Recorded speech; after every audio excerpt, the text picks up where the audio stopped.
बर्खास्त करें सरकार, नॉन नेगोशिएबल।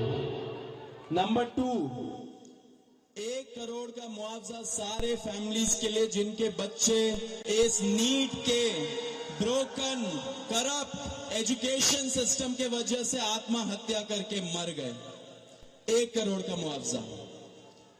नंबर 3, जितने हमारे भाई बहन यहाँ पे पीसफुल तरीके से प्रोटेस्ट कर रहे थे एंड जिन्होंने ब्रूटैलिटी सहा पुलिस के वजह से एंड उनके ऊपर एफआईआर दर्ज हुआ, वो सारे एफआईआर विड्रॉ किए जाए। किसी के ऊपर एफआईआर नहीं होना चाहिए, अगर हुआ है तो वो सारे एफआईआर विड्रॉ हो एंड सरकार एक सॉवरेन गारंटी दे हमें लिखित में कि फ्यूचर में भी किसी को टारगेट नहीं किया जाएगा। साथ साथ हम लोगों ने यह भी उनको बताया कि जो चौथा चीज है, हमारा 5 पॉइंट पॉलिसी डिमांड चार्टर जो यहां पे वैष्णवी ने बनाया, हम सब लोगों ने उसमें इनपुट्स दिए, वैष्णवी ने बनाया एंड हम लोगों ने सार्वजनिक किया, वो भी सरकार उसको कंसिडर करे एंड हम लोग उस पर भी बातचीत करेंगे, लेकिन जब ये 3 मेन डिमांड्स पे हमारी एग्रीमेंट हो जाएगी। साथ साथ एक और चीज हमने बताया, कल से दिल्ली पुलिस ने जो भी यंग युवा दिखता है उन लोगों को डिटेन कर रही है दिल्ली पुलिस पूरे दिल्ली से। आपको पता होगा कल रात को जैसे फॉर एग्जांपल निजामुद्दीन के साइड में 3 छोटे से बच्चे खाना ला रहे थे, उनको पुलिस ने डिटेन कर लिया, पुलिस स्टेशन में रखा। जब हम लोगों ने पुलिस से बात की ऐसा क्यों कर रहे हो, तब उनको छोड़ा लेकिन खाना वापस नहीं दिया। ऐसे बहुत सारे इंस्टेंसेस हो रहे हैं, शेम। तो ऐसे बहुत सारे इंस्टेंसेस हो रहे दिल्ली में। तो जब हमने बताया ये 2 मिनिस्टर्स को, उन्होंने बोला ऐसा तो कुछ नहीं हो रहा है। ठीक है, लेकिन हमने बोला हो रहा है, तो उन्होंने बोला कि अगर हो रहा है तो वो आश्वासन देते कि ऐसा अब से नहीं होगा।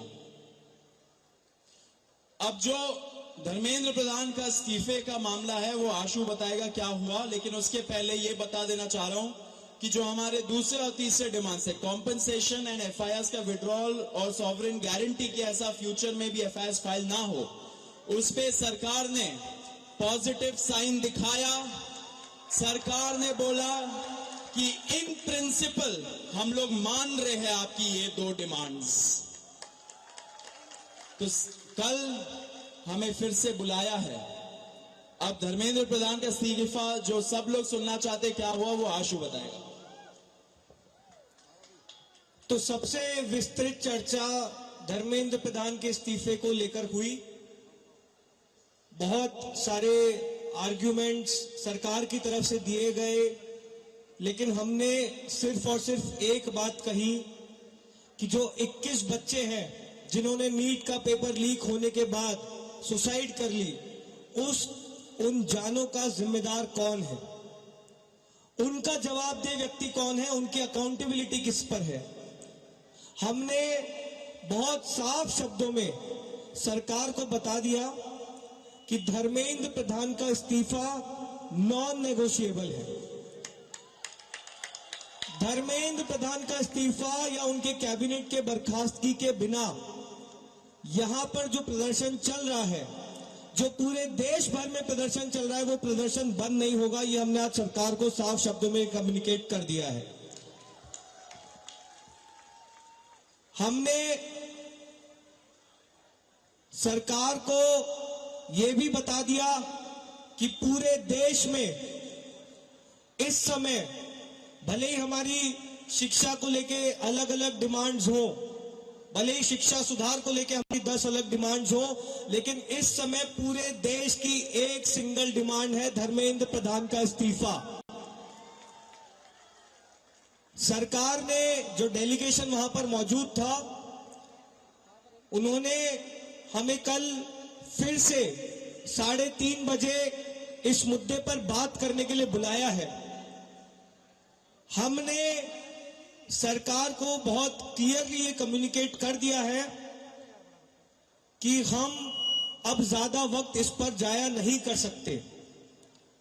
अगर जल्दी धर्मेंद्र प्रधान का इस्तीफा नहीं होता है, अगर अगले 1 दिन में 2 दिन में धर्मेंद्र प्रधान को बर्खास्त नहीं किया जाता है, तो फिर कांग्रेस जनता पार्टी ಮತ್ತಷ್ಟು ಮಾಹಿತಿಯನ್ನ ಕೊಡೋದಕ್ಕೆ ನಮ್ಮ ಪ್ರತಿನಿಧಿ ಹರೀಶ್ ಇದೀಗ ನೇರ ಸಂಪರ್ಕದಲ್ಲಿದ್ದಾರೆ. ಹರೀಶ್, ಗಮನಿಸ್ತಾ ಇದ್ದೀವಿ ಏನೇನು ಬೆಳವಣಿಗೆಗಳಾಗ್ತಾ ಇದೆ ಅಂತ ಹೇಳಿ. ಸಿಜೆಪಿ ವಕ್ತಾರರ ಜೊತೆಗೆ ಕೇಂದ್ರ ಸರ್ಕಾರ ಮಾತನಾಡಿದೆ. 2 ಪ್ರಮುಖ ಬೇಡಿಕೆಗಳನ್ನು ಈಡೇರಿಸ್ತೀವಿ ಅಂತ ಒಪ್ಪಿಗೆಯನ್ನು ಕೂಡ ಸೂಚಿಸಿದ್ದಾರೆ. ಆದರೆ ಇವರ ಡಿಮಾಂಡ್ ಬಂದು ಧರ್ಮೇಂದ್ರ ಪ್ರಧಾನ್ ಅವರ ರಾಜೀನಾಮೆ ಆಗಲೇಬೇಕು ಅನ್ನೋದು. ಈ ಬಗ್ಗೆ ನಾಳೆ ನಿರ್ಧಾರ ಆಗುತ್ತೆ ಅನ್ನೋದು ಕೂಡ ಗೊತ್ತಾಗ್ತಾ ಇದೆ. ಯಾವ ರೀತಿ ನಿರ್ಧಾರವನ್ನು ತೆಗೆದುಕೊಳ್ಳಬಹುದು? ಸದ್ಯದ ಸಿಚುವೇಶನ್ ಅನ್ನು ನೋಡೋದಾದ್ರೆ ಈ ಒಂದು ಪ್ರತಿಭಟನೆಯನ್ನ ಸಂಪೂರ್ಣವಾಗಿ ತಣ್ಣಗಾಗಿಸಬೇಕು ಅಂದ್ರೆ ಧರ್ಮೇಂದ್ರ ಪ್ರಧಾನ್ ಅವರ ರಾಜೀನಾಮೆಯನ್ನ ಪಡೆಯುವಂತಹ ಅನಿವಾರ್ಯತೆ ಹೇಗೆ ಕಂಡು ಬರ್ತಾ ಇದೆ? ನಾಳೆಯ ಸಭೆಯಲ್ಲಿ ಏನಾಗಬಹುದು ಅಂತ ಹರೀಶ್? ಮಧುಶ್ರೀ, ಇವತ್ತು ಕೇಂದ್ರ ಸರ್ಕಾರದ ಪ್ರತಿನಿಧಿಗಳ ಜೊತೆ ಕಾಕ್ರೋಚ್ ಜನತಾ ಪಾರ್ಟಿಯ ವಕ್ತಾರರ ಸಭೆ ಆಗಿರುವಂತಹದ್ದು ದೆಹಲಿಯ ಕಾನ್ಸ್ಟಿಟ್ಯೂಷನ್ ಕ್ಲಬ್ನಲ್ಲಿ ಸುದೀರ್ಘವಾಗಿ ಚರ್ಚೆ ನಡೆದಿದೆ. ಈ ಚರ್ಚೆಯಲ್ಲಿ ಕೇಂದ್ರ ಸರ್ಕಾರ ಅನೇಕ ಆಫರ್ಗಳನ್ನು ಮುಂದಿಟ್ಟಿರುವಂತಹದ್ದು. ಈಗಾಗಲೇ ಸಿಜೆಪಿ ಏನು 3 ಬೇಡಿಕೆಗಳನ್ನು, ಪ್ರಮುಖ 3 ಬೇಡಿಕೆಗಳನ್ನು ಕೇಂದ್ರ ಸರ್ಕಾರದ ಮುಂದೆ ಇಟ್ಟಿತ್ತು. ಒಂದು, ಕೇಂದ್ರ ಶಿಕ್ಷಣ ಸಚಿವ ಧರ್ಮೇಂದ್ರ ಪ್ರಧಾನ್ ಅವರು ರಾಜೀನಾಮೆಯನ್ನು ಕೊಡಬೇಕು ಅನ್ನುವಂಥದ್ದು ಒಂದು. ಮತ್ತೆ ಇದುವರೆಗೆ ನೀಟ್ ಪರೀಕ್ಷೆ ಹಗರಣದಲ್ಲಿ ಏನು ಸಾವನ್ನಪ್ಪಿದ್ದಾರೆ, ಈ ಒಂದು ವಿಷಯ ತಿಳಿದು ಏನು ಸಾವನ್ನಪ್ಪಿದ್ದಾರೆ, ಇದಕ್ಕೆ ಸುಮಾರು 20ಕ್ಕೂ ಹೆಚ್ಚು ಮಂದಿ ಸಾವನ್ನಪ್ಪಿರುವಂತೆ ಇಡೀ ದೇಶದಲ್ಲಿ. ಇವರಿಗೆ ತಲಾ ಅವರ ಕುಟುಂಬಕ್ಕೆ 1 ಕೋಟಿ ರು ಪರಿಹಾರವನ್ನು ಕೊಡಬೇಕು ಅನ್ನುವಂತಹ ಬೇಡಿಕೆಯನ್ನು ಕೂಡ ಸಿಜೆಪಿ ಕಾರ್ಯಕರ್ತರು ಇಟ್ಟಿದ್ರು. ಇನ್ನು ಬಹು ಮುಖ್ಯವಾಗಿ 20ನೇ ತಾರೀಕು ಆದಂತಹ ವಿದ್ಯಾರ್ಥಿಗಳ ಮೇಲಿನ ದಾಳಿ ಏನಿದೆ, ಪೊಲೀಸರು ಹಾಗೂ ವಿದ್ಯಾರ್ಥಿಗಳ ನಡುವೆ ಸಂಘರ್ಷ ಆಯಿತು. ಸಾಕಷ್ಟು ವಿದ್ಯಾರ್ಥಿಗಳ ಮೇಲೆ FIR ಆಗಿರುವಂತಹದ್ದು. ಈ ಎಲ್ಲ FIRಗಳನ್ನು ಕೂಡ ರದ್ದುಗೊಳಿಸಬೇಕು. ಮತ್ತೆ ಭವಿಷ್ಯದಲ್ಲಿ ಯಾವುದೇ ರೀತಿಯಾದಂತಹ ಈ ವಿದ್ಯಾರ್ಥಿಗಳ ಮೇಲೆ ಈ ವಿಚಾರಕ್ಕೆ ಸಂಬಂಧಪಟ್ಟಂತೆ FIR ಅನ್ನು ಹಾಕಬಾರದು ಅನ್ನುವಂತಹ 3 ಷರತ್ತುಗಳನ್ನ ಕೇಂದ್ರ ಸರ್ಕಾರದ ಮುಂದಿಟ್ಟಿತ್ತು. 2 ಪ್ರಮುಖ ಷರತ್ತುಗಳನ್ನು ಈಡೇರಿಸ್ತೀವಿ ಅನ್ನುವಂತಹದನ್ನ ಕೇಂದ್ರ ಸರ್ಕಾರ ಹೇಳಿದೆ. ಆದರೆ ಮೊದಲ ಬೇಡಿಕೆ ಏನಿತ್ತು, ಧರ್ಮೇಂದ್ರ ಪ್ರಧಾನ್ ಅವರು ರಾಜೀನಾಮೆಯನ್ನು ಕೊಡಬೇಕು ಅನ್ನುವಂತಹ ಬೇಡಿಕೆ ಏನಿತ್ತು, ಇದರ ಬಗ್ಗೆ ಕೇಂದ್ರ ಸರ್ಕಾರ ಯಾವುದೇ ರೀತಿಯಾದಂತಹ ಸ್ಪಷ್ಟನೆಯನ್ನು ಕೊಟ್ಟಿಲ್ಲ.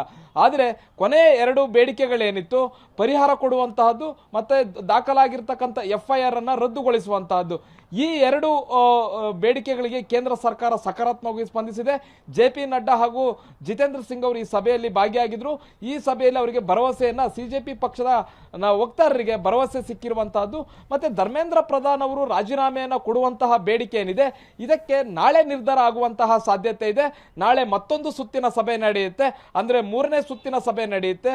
3ನೇ ಸುತ್ತಿನ ಸಭೆಯಲ್ಲಿ ಧರ್ಮೇಂದ್ರ ಪ್ರಧಾನ್ ಅವರ ರಾಜೀನಾಮೆ ಕೊಡುವಂತಹ ಬೇಡಿಕೆ ಏನಿತ್ತು, ಇದೇ ಬೇಡಿಕೆಯ ಕುರಿತು ಚರ್ಚೆ ಆಗುತ್ತೆ. ಈಗ JP ನಡ್ಡಾ ಅವರು ಈಗಾಗಲೇ ಏನು ಮಾತುಕತೆಯನ್ನು ನಡೆಸಿದ್ರು, ಈಗ ಅಮಿತ್ ಶಾ ಅವರ ಜೊತೆ ಮತ್ತೊಂದು ಸುತ್ತಿನ ಮಾತುಕತೆಯನ್ನ JP ನಡ್ಡಾ ಅವರು ನಡೆಸ್ತಾರೆ. ಆಗ ಧರ್ಮೇಂದ್ರ ಪ್ರಧಾನ್ ಅವರ ರಾಜೀನಾಮೆ ಕುರಿತು ಇವರು ಮಂಡಿಸಿರ್ತಕ್ಕಂತಹ ವಾದ ಏನಿದೆ ಅದನ್ನ ಪ್ರಸ್ತಾಪವನ್ನ ಮಾಡಲಾಗುತ್ತೆ. ಮತ್ತೆ ಕೇಂದ್ರ ಸರ್ಕಾರ ತನ್ನ ನಾಳಿನ ಸಭೆಯಲ್ಲಿ ಮತ್ತೆ ನಿರ್ಧಾರವನ್ನು ತಿಳಿಸುವಂತಹ ಸಾಧ್ಯತೆ ಇದೆ. ಆದರೆ ಒಂದಂತೂ ಸ್ಪಷ್ಟ, ಸಿಜೆಪಿ ಕಾರ್ಯಕರ್ತರೇನಿದ್ದಾರೆ ಇವರು ಸ್ಪಷ್ಟವಾಗಿದ್ದಾರೆ. ಅಂದ್ರೆ ಧರ್ಮೇಂದ್ರ ಪ್ರಧಾನ್ ಅವರು ರಾಜೀನಾಮೆಯನ್ನು ಕೊಡಬೇಕು ಅನ್ನುವಂತಹ ಬೇಡಿಕೆ ಏನಿದೆ ಇದಕ್ಕೆ ಪಟ್ಟು ಹಿಡಿದಿರುವಂತಹದ್ದು. ಹಾಗಾಗಿ ಸಿಜೆಪಿಯ ವಕ್ತಾರರು ಹೇಳ್ತಿದ್ದಾರೆ, ನಾವು 2 ದಿವಸಗಳ ಕಾಲ ನೋಡ್ತೀವಿ, ಧರ್ಮೇಂದ್ರ ಪ್ರಧಾನ್ ಅವರು ರಾಜೀನಾಮೆಯನ್ನು ಕೊಡಬೇಕು, 2 ದಿವಸಗಳ ಕಾಲ ಕೇಂದ್ರ ಸರ್ಕಾರಕ್ಕೆ ಸಮಯವನ್ನು ಕೊಡ್ತೀವಿ. ಒಂದು ವೇಳೆ ಧರ್ಮೇಂದ್ರ ಪ್ರಧಾನ್ ಅವರು ರಾಜೀನಾಮೆಯನ್ನು ಕೊಡದೆ ಹೋದ್ರೆ ನಮ್ಮ ಮುಂದಿನ ಹೋರಾಟ ಸಾಕಷ್ಟು ತೀವ್ರಗತಿಯಲ್ಲಿರುತ್ತೆ, ದೇಶಾದ್ಯಂತ ಹೋರಾಟವನ್ನ ರೂಪಿಸಬೇಕಾಗುತ್ತೆ ಅನ್ನುವಂಥದ್ದನ್ನು ಕೂಡ ಹೇಳಿರುವಂತಹದ್ದು. ಇದರ ಮಧ್ಯೆ ರಾಹುಲ್ ಗಾಂಧಿ ಅವರು ಕೂಡ ಪ್ರತಿಕ್ರಿಯೆಯನ್ನ ಕೊಟ್ಟಿದ್ದಾರೆ. ಧರ್ಮೇಂದ್ರ ಪ್ರಧಾನ್ ಅವರು ರಾಜೀನಾಮೆಯನ್ನ ಕೊಡಲೇಬೇಕು ಅನ್ನುವಂತಹ ಅವರು ಕೂಡ ಬೇಡಿಕೆಯನ್ನ ಮುಂದಿಟ್ಟಿರುವಂತಹದ್ದು. ಹೀಗಾಗಿ ಎಷ್ಟೇ ಮಾತುಕತೆ ಸಂಧಾನ ನಡೆದರೂ ಕೂಡ ಕೇವಲ 2 ಬೇಡಿಕೆಗಳಿಗಷ್ಟೇ ಕೇಂದ್ರ ಸರ್ಕಾರ ಸದ್ಯಕ್ಕೆ ಒಪ್ಪಿಗೆ ಸೂಚಿಸಿರುವಂತಹದ್ದು. ಧರ್ಮೇಂದ್ರ ಪ್ರಧಾನ್ ಅವರು ರಾಜೀನಾಮೆ ಕೊಡುವಂತಹ ವಿಚಾರದ ಬಗ್ಗೆ ಸ್ಪಷ್ಟ ನಿಲುವನ್ನ ಇನ್ನು ಕೇಂದ್ರ ಸರ್ಕಾರ ತೆಗೆದುಕೊಂಡಿಲ್ಲ. ಇವತ್ತು ಚರ್ಚೆ ನಡೆದು ನಾಳೆ ಒಂದು ಅಂತಿಮ ನಿರ್ಧಾರವನ್ನ ಸಿಜೆಪಿಗೆ ತಿಳಿಸುವಂತಹ ಸಾಧ್ಯತೆ ಇದೆ. ನಾಳೆ ಮತ್ತೊಂದು ಸುತ್ತಿನ ಸಭೆ ಕಾನ್ಸ್ಟಿಟ್ಯೂಷನ್ ಕ್ಲಬ್ನಲ್ಲೇ ನಡೆಯುವಂತಹ ಸಾಧ್ಯತೆ ಇದೆ. ಆ ಸಭೆಯಲ್ಲಿ ಕೇಂದ್ರ ಸರ್ಕಾರ ತನ್ನ ಅಂತಿಮ ನಿರ್ಧಾರವನ್ನು ಹೊರಹಾಕುವಂತಹ ಸಾಧ್ಯತೆ ಇದೆ. ಮಧುಶ್ರೀ, ಹಾಗೆ ಸಂಪರ್ಕದಲ್ಲಿರಿ ಹರೀಶ್, ಮಾಹಿತಿಯನ್ನು ಪಡಿತೀನಿ.